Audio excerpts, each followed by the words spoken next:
vamos agora para a análise do artigo 3º da Confissão Belga, intitulado A Palavra de Deus, que diz assim: confessamos que a palavra de Deus não foi enviada nem produzida por vontade humana.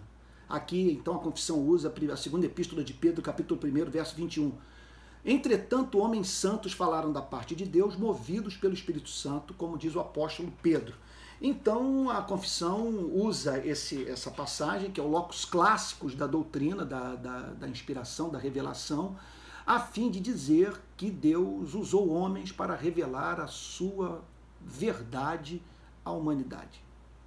Não há nada intrinsecamente absurdo nessa declaração. Porque se Deus, repito, existe, é infinito pessoal. Não há nenhum absurdo em ele se dirigir de modo infalível a homens que ele separou a fim de torná-los receptáculos dessa mensagem. Então é isso que a Bíblia nos ensina com muita clareza. Nesse sentido, é muito importante que nós façamos uma diferenciação entre três doutrinas, três vocábulos, que apontam para três operações do Espírito Santo, três operações diferentes, e que nos ajudam a entender esse processo, que lá na ponta culmina em você e eu, com a Bíblia aberta, lendo as Sagradas Escrituras e sendo edificados pela Palavra de Deus. Primeira palavra que a gente vê nos livros de teologia é a palavra revelação. Revelação é aquela operação do Espírito Santo mediante a qual o Espírito Santo revela aos seus profetas, aos seus apóstolos, o conteúdo da verdade. Aquilo que, para ser conhecido, demanda uma revelação. Eu concordo inteiramente com o teólogo holandês Herman Bavinck, quando ele declara, na introdução da sua magnum opus, da sua teologia sistemática, que a humanidade precisa da revelação. Por que precisa da revelação?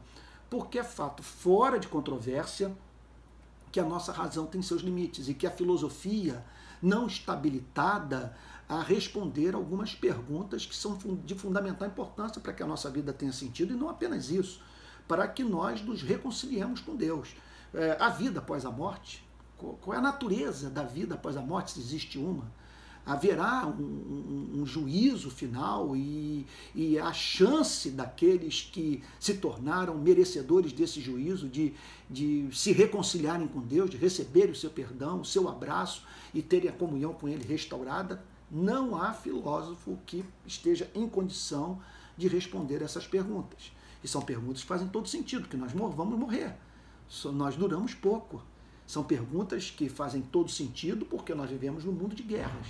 Deus tem dado notas, tem emitido sinais do seu descontentamento, do seu desprazer com aquilo que nós estamos fazendo com as nossas vidas, dilapidando os recursos naturais, poluindo mares e rios, matando por esporte animais e destruindo a nós mesmos, uns aos outros, causando guerras e revoluções e conflitos civis desnecessários. O Eric Robensbaum, o escritor britânico, aponta para um dado assustador no seu livro sobre a história do século XX, que o século XX, apesar de ter sido o século mais próspero até então de toda a história da humanidade, foi o século em que mais o homem matou o homem. Foram 180 milhões de assassinatos. 180 milhões, uma coisa assim absurda. Então, isso nos chama a atenção para o fato, todo esse rastro de sangue que nós temos deixado pela história, por onde nós passamos, quer dizer, aponta para o fato que nós precisamos de nos reconciliar com Deus. E a revelação tem esse objetivo, sabe? Então, não há nada absurdo em Deus se revelar ao homem.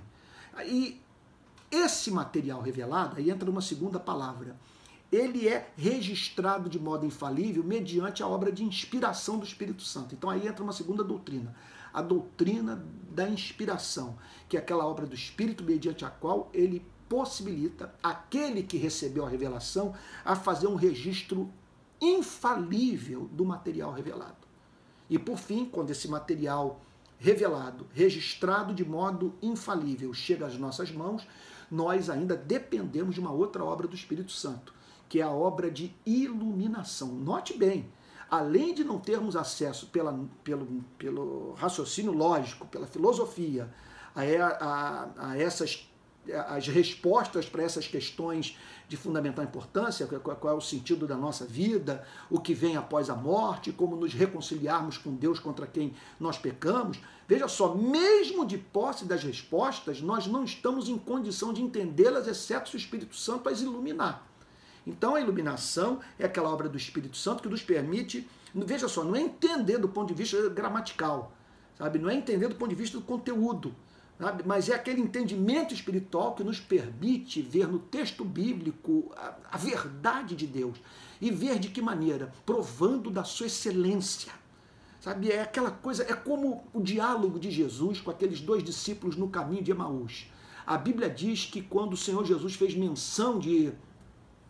quando o Senhor Jesus sumiu da presença deles, desapareceu após o partir do pão, diz a Bíblia que um virou-se para o outro e perguntou, porventura, não nos ardia o coração quando pelo caminho ele nos expunha as Escrituras? Essa é a obra de iluminação. Ela faz o coração arder.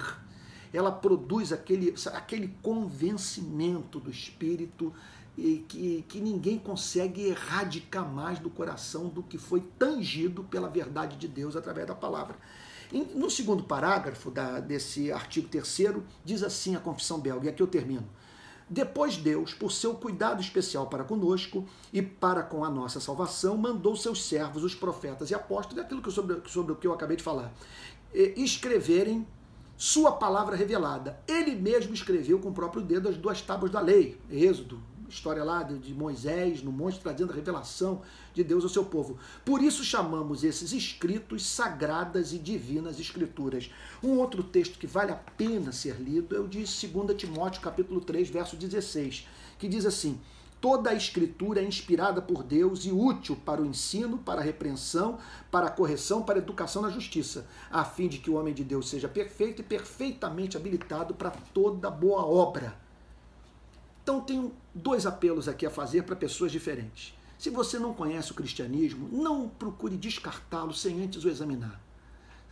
Sabe, disseram para você que a Bíblia é um livro culturalmente condicionado, que ele já foi mostrado como refutável.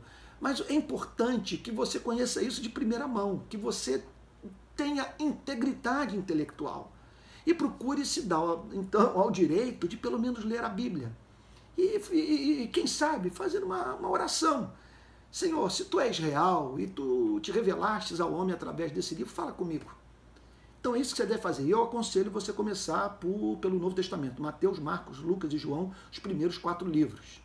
Agora, você que é crente, você que já é cristão, diante desse fato maravilhoso, que nos enche de gratidão, de assombro, que Deus se revelou a nós de uma forma infalível, trazendo-nos aquela espécie de informação que enxuga toda lágrima, que nos dá então força para viver, para morrer até mesmo, sabe? Que você não abra mão do contato com as Sagradas Escrituras, que ela seja assim o alimento da sua alma, o prazer do seu espírito.